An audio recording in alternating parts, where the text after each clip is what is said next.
రాముడు కూడా అలా అయోమయంగా అక్కడే ఉన్నా మళ్ళీ సీతా సీత అంటూ ఉండడు. అంటే ఇప్పుడు వాళ్ళిద్దరూ మాట్లాడుకున్నారనే దాని ఉద్దేశ్యం, మాట్లాడుకో అక్కర్లేని పరిస్థితి వచ్చింది. ఎందుకని? ఒకళ్ళ మీదకొకళ్ళకి కోపం వచ్చి మాట్లాడుకోక కాదు, అసలు ఒకరి హృదయాలు ఒకరికి మారిపోయి అవతల వారి అవసరాల్ని యువతల వారు తెలుసుకుంటారు. తెలుసుకుని అన్నీ జరిగిపోతుంటాయి. జరిగిపోతున్నప్పుడు వాళ్ళ హృదయాలు మాట్లాడుకుంటుంటాయి. ఎంత సంతోషపడిపోతుంటాడో రాముడు, ఎంత గొప్పగా పెట్టేసింది, అన్నీ అయిపోయాయి చక్కగాను అని. ఆమె విషయంలో ఆయన అంతే. సీతమ్మ హృదయంలో ఏముందో రాముడు అంత బాగా తెలుసుకుంటాడు. తెలుసుకుని సీత ఇలా చెయ్యి అంటాడు. అంత గొప్పగా ఒకరితో ఒకరు నోరు విప్పి మాట్లాడుకోవలసిన అవసరం ఎప్పుడో ఏదో చాలా విశేషమైనదైతే తప్ప అసలు అవసరం లేదు. ఇది మాట్లాడుకోవడానికి వాళ్ళకి సందర్భం లేక కాదు, మాట్లాడుకోలేక కాదు, మాట్లాడుకోవడానికి విముఖులై కాదు, మాట్లాడుకోవలసినంత అవసరం లేనంతగా హృదయ మార్పిడి జరిగిపోయింది. అంటే ఒకరి మనసులు ఒకరి దగ్గరికి వెళ్ళిపోయాయి. అది దాంపత్యం. మహర్షి వాళ్ళ దాంపత్యం అంత గొప్పది అని చెప్పరు, వాళ్ళు అలా ఉంటారు అని చెప్తారు. నువ్వు అలా ఉండడానికి ప్రయత్నం చేస్తావా? చేయగలిగితే సీతారాముల్లో ఉండే ప్రయత్నం. అది భార్యాభర్తలంటే అంత అందంగా ఉంటుంది. ఎంత అందంగానో అర్థం చేసుకుని, అంత అర్థం చేసుకుని ప్రవర్తించగలిగినటువంటి ఆ స్థితి ఉన్నదే, అది చాలా చాలా గొప్ప దాంపత్యం. అసలు ముందు భర్తని అర్థం చేసుకుంటుంది. భర్తని అర్థం చేసుకుని ఆ భర్తని కమ్ముకొస్తుంది భార్య. భార్య ఆయన యందు ఉన్నటువంటి వెలితిని బయట పెట్టడానికి కాదు, ఆయన యొక్క హృదయ లాలిత్యాన్ని అర్థం చేసుకుని తను భర్తీ చేస్తుంది. అలా అంత సౌకుమార్యంగా భర్తీ చేసుకుని మురిసిపోగలగాలి.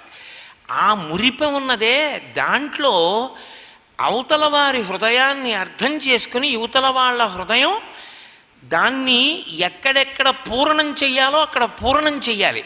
చేసి సంతోషపడిపోగలగాలి. అంతేకాని ఎప్పుడూ అవతల వాళ్ళలో ఏలో బలహీనతని చూసి ఇంటికి వచ్చిన వాళ్ళందరికీ ఇది ఏం చేస్తుంటుందో తెలుసా అండి అని భార్యని 10 మంది ముందు ఎగతాళి చేశాడనుకోండి, అంతకన్నా అసహ్యకరమైన విషయం లోకంలో ఇంకోటి ఉంటుందా? మీరు ఆలోచించండి. భార్య తన నిచ్చెలి, పరమేశ్వరుడిచ్చిన గొప్ప కానుక, తనని జీవితాంతం అనువర్తించేటటువంటి అపురూపమైన స్నేహితురాలు. ఆమెని తను కమ్ముకు రావాలి. ఆమెకి ఏదైనా బలహీనత ఉంటే తను కప్పెయ్యాలి. తన వలన ఆమె గౌరవింపబడాలి. అంతేకాని ఆమె బలహీనత 10 మంది ముందు చెప్పి ఆమె 10 మంది చేత విమర్శింపబడడానికి, 10 మంది చేత ఆమె హేళన చేయబడడానికి కారణమైతే ఆయన భర్తృత్వంలో అర్థం ఏముంటుంది? అది పరిణతి. అసలు ఆ పరిణతిలో ఉన్న గొప్పతనం ఎక్కడుందంటే, మీరు నా మాటని బాగా పట్టుకునే ప్రయత్నం చేయాలి. ఎందుకంటే నేను ఒకే శ్లోకాన్ని పట్టుకుని ఎంతసేపు చెప్పగలను, కానీ ఆ సీతారాముల దాంపత్యం చెప్పకుండా ఉండలేను. ఒక్క విషయాన్ని మీరు గుర్తుపెట్టుకోవాలి. భార్య యొక్క బలహీనత ఏది ఉన్నదో అదే భర్త ప్రేమించడానికి ప్రబల కారణము కావాలి. భర్త బలహీనత ఏది ఉన్నదో అదే భార్య ప్రేమించడానికి బలమైన కారణము కావాలి. ద్వేషించడానికి అది కారణం కాకూడదు. ఆమె బలహీనతయే నువ్వు ప్రేమించడానికి కారణం అవ్వాలి. ఆయన బలహీనతే ఆమె ప్రేమించడానికి కారణం కావాలి. అది అపరిమితమైన ప్రేమ, అది ఎప్పుడో రావడం కాదు. అది ఆ పరిణతి ప్రారంభంలోనే వచ్చింది సీతారాములకు. అది దాంపత్యం మీద ఒక అవగాహన ఉంటే. ఇది ఎందుకు వచ్చిందో నేను మీతో మళ్ళీ మనవి చేయక్కర్లేదు. విశ్వామిత్రుడు రామచంద్రమూర్తి యొక్క పరిణతికి కారకుడు. మహానుభావుడు తనతో తీసుకెడుతూ ఎంతమంది దంపతుల గురించో చెప్పాడు. తన వెళ్ళినప్పుడు పార్వతీ పరమేశ్వరుల యొక్క రతిక్రీడ దగ్గర నుంచి సుబ్రహ్మణ్యోత్పత్తి వరకు చెప్పాడు. గంగావతరణం చెప్పాడు. గౌతమ మహర్షి అహల్య చెప్పాడు. ఎన్ని కథలు చెప్పాడు. అలాగే కుశనాభుని యొక్క కుమార్తెల గురించి చెప్పాడు.